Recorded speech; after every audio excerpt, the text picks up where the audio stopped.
Hi friends, ಅಸ್ಸಲಾಮಲೈಕುಮ್. ಎಲ್ಲರೂ ಹೇಗಿದ್ದೀರಾ? ನಾನು ಚೆನ್ನಾಗಿದ್ದೇನೆ.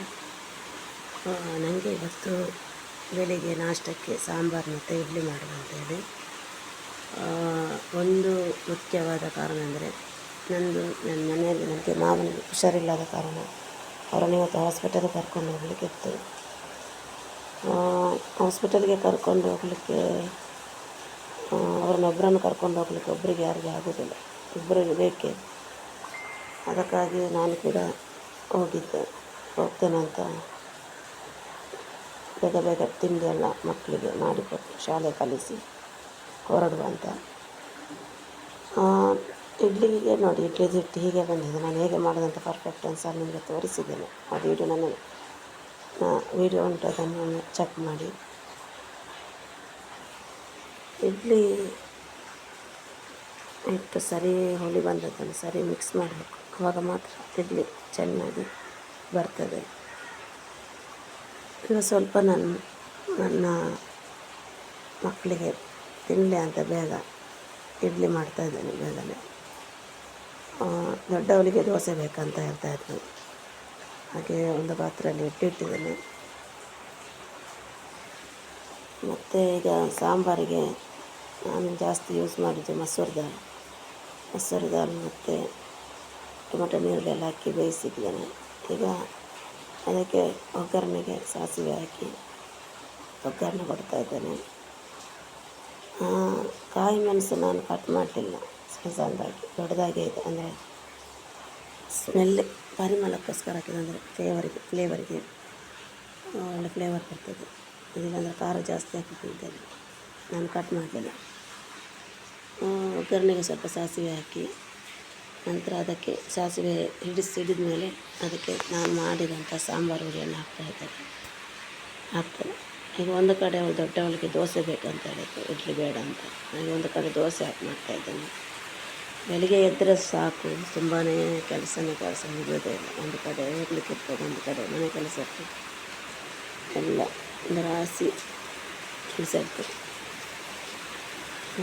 ಅನಂತರ ಸಾಂಬಾರು ಹುಡಿ ಹಾಕಿ ಇದು ನಾನು ನಿಮಗೆ ಸಾಂಬಾರು ಹುಡಿ ಮಾಡಿದಂಥ ಒಂದು ಸಲ ತೋರಿಸ್ತೇನೆ. ಅದೇ ಥರ ಮಾಡಿದರೆ ಆಯಿತು.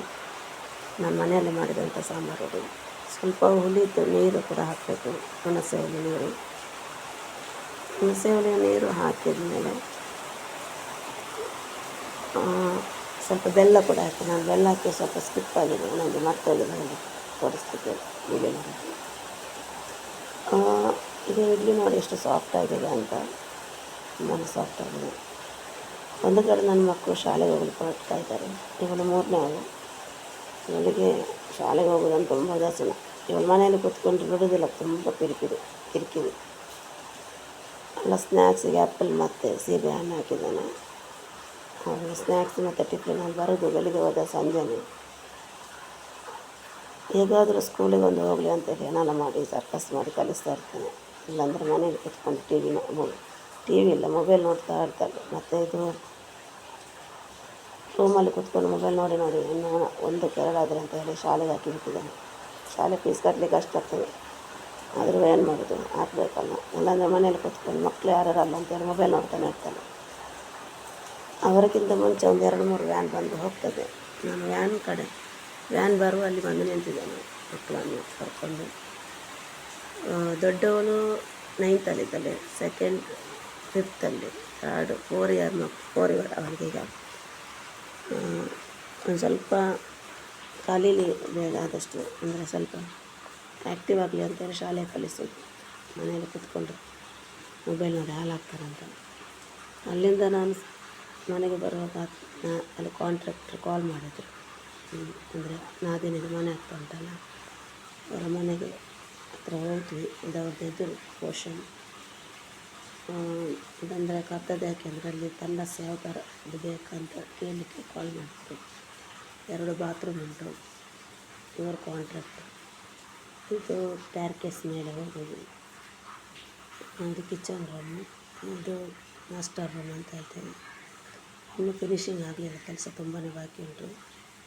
ಆದಷ್ಟು ಬೇಗ ಕೆಲಸ ಆಗಲಿ ಅಂತ ಪ್ರಾರ್ಥಿಸೋಣ. ಮತ್ತು ಇದು ಕಿಚನ್ ರೂಮ್ ಇದು ಹೊರಗಿನ ಪೋರ್ಷನ್. ಇಲ್ಲಿ ವಾಷಿಂಗ್ ಮಿಷಿನಲ್ಲಿ ಇಡುವಂತೇಳಿ ಹಾಗೆ ಮಾಡಿದ್ದಾರೆ. ಈಗ ನನ್ನ ಮಾವನನ್ನು ಕರ್ಕೊಂಡು ಮದ್ದಿಗೆ ಹೋಗಲಿಕ್ಕೆ ಟೈಮ್ ಆಗ್ತಾ ಬಂತು ಅಂತೇಳಿ ಫೋನ್ ಬರ್ತಾಯಿತ್ತು, ಕಾರ್ ಕೂಡ ಬಂದು ನಿಂತಿತ್ತು. ಹಾಗೆ ನಾವು ಅಲ್ಲಿಂದ ಬೇಗ ಹೊರಟು ಮನೆಗೆ ಹೋದ್ವಿ. ಅವರಿಗೆ ತುಂಬಾ ಹುಷಾರಿಲ್ಲ, ಅಂದರೆ ಅವರಿಗೆ ತುಂಬ ಜ್ಞಾಪಕ ಶಕ್ತಿ ಎಲ್ಲ ಹೋಗಿದೆ. ಮುಂಚೆ ನನ್ನನ್ನು ಎಷ್ಟು ಚೆನ್ನಾಗಿ ನೋಡಿದ್ರಂತೆ. ಇವಾಗಲೂ ಕೂಡ ಅವ್ರಿಗೆ ಯಾವುದು ಮರೆತು ಹೋದರು, ನಾನು ಊಟ ಮಾಡದಿದ್ದರೆ, ನಾನು ಮನೆಯಲ್ಲಿ ಇಲ್ಲದಿದ್ದರೆ ಅವರ ಪಕ್ಕ ಅವ್ರಿಗೆ ಗೊತ್ತಾಗ್ತದೆ. ಅವರಿಗೆ ನಾನಂದರೆ ಅಷ್ಟು ಪ್ರೀತಿ. ನನ್ನ ತಂದೆ ಕೂಡ ನನ್ನನ್ನು ಅಷ್ಟು ಚೆನ್ನಾಗಿ ನೋಡಲಿಕ್ಕಿರಲಿಕ್ಕಿಲ್ಲ, ಅವರಷ್ಟು ಚೆನ್ನಾಗಿ ನನ್ನನ್ನು ನೋಡಿದ್ದಾರೆ. ಪಾಪ ನನ್ನ ತಂದೆ ಪ್ರೀತಿಯನ್ನು ಅವರು ಕೊಟ್ಟಿದ್ದಾರೆ. ಈಗಲೂ ಕೂಡ ನಾನು ತುಂಬ ಮಿಸ್ ಮಾಡ್ತಿದ್ದೇನೆ. ಈಗ ಮಾತಾಡಲಿಕ್ಕೆ ಅವರಿಗೆ ಬರ್ತಾಯಿಲ್ಲ. ನಾನಾದರೂ ಕೂಡ ಅವರನ್ನು ನಗಿಸಿ ಇದೆಲ್ಲ ಹೇಳಿ ನಗಾಡಿಸ್ತಾ ಇರ್ತೇನೆ. ಕೆಲವೊಮ್ಮೆ ಅವರು ತುಂಬ ಜೋರು ನಗಾಡ್ತಾರೆ. ನಗಾಡೋದೊಂದು ಬಿಟ್ಟು ಮತ್ತು ಯಾವುದು ಅವ್ರಿಗೆ ಗೊತ್ತಾಗಲ್ಲ. ಇವರೇನು ಪಾಸ್ ಮಾಡೋದಾಗಲಿ, ನಾನು ಮತ್ತು ನನ್ನ ಅತ್ತೆನೇ ಅವರನ್ನು ನೋಡೋದು. ಈಗ ಕಾರು ಬಂತು. ಕಾರಲ್ಲಿ ನಾವು ಫಸ್ಟ್ನಿಯವರು ಹಾಸ್ಪಿಟಲ್ಗೆ ಹೋಗ್ಲಿಕ್ಕೆ ಹೊರಟ್ವಿ. ಅಲ್ಲಿ ಡಾಕ್ಟ್ರ್ ಹೇಳಿದ್ರು, ಅವರನ್ನು ನೀವು ಅಮೇರಿಕಕ್ಕೆ ಕರ್ಕೊಂಡು ಹೋದ್ರು ಅವರು ಸರಿ ಆಗೋದಿಲ್ಲ, ಅಂದರೆ ಅವರು ಮೆದುಳು ವೀಕ್ ಆಗ್ತಾ ಬಂದಿದೆ.